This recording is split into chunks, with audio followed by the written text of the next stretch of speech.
જનતક ગુજરાત અરવલ્લી। નમસ્કાર, હું છું જનતક ચેનલથી।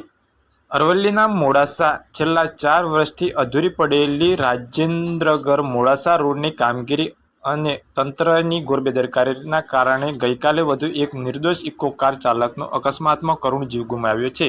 આ ઘટનાને પગલે આજે આશુતોષ રાઠોડ સાથે સ્થાનિક ગ્રામજનો અને મુસાફરો મોટી સંખ્યામાં એકઠા થયા હતા અને રોડ પર ચક્કાજામ કરી તંત્ર અને સરકાર સામે ઉગ્ર વિરોધ નોંધાવ્યો હતો। પ્રદર્શનકારીઓએ સ્પષ્ટ 3 માંગ છે। પહેલી, રાજેન્દ્રનગર મોડાસા રોડનું કામ તાત્કાલિક અને યુદ્ધ ધોરણે શરૂ કરવામાં આવે। બીજી, અધૂરી કામના કારણે થતા અકસ્માતો અટકાવવામાં યોગ્ય સિક્યુરિટી અને ટ્રાફિક વ્યવસ્થા ગોઠવવામાં આવે।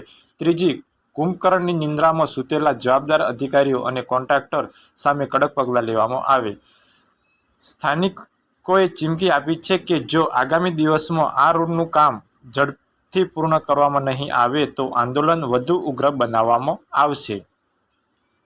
તુરંત મળે તુરંત આપતા રહો। તમારી આસપાસના બનાવો વિડીયો અમને મોકલતા રહો। વોટ્સઅપ કરો 9726686611। જનતકની વાત જનતા સુધી। સબસ્ક્રાઇબ કરો જનતક ચેનલ।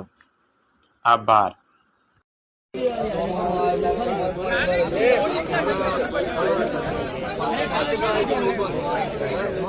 હાયરે તંત્ર, હાયરે તંત્ર, હાયરે તંત્ર, રાજેન્દ્રનગર નો મોડાસાનો રસ્તો ચાલુ કરો, ચાલુ કરો, ચાલુ કરો। રાજેન્દ્રનગર થી મોડાસા રસ્તો બનાવવાનો ચાલુ કરો, ભાઈ ચાલુ કરો। હાયરે તંત્ર, ચાલુ કરો, ચાલુ કરો। લાવો ને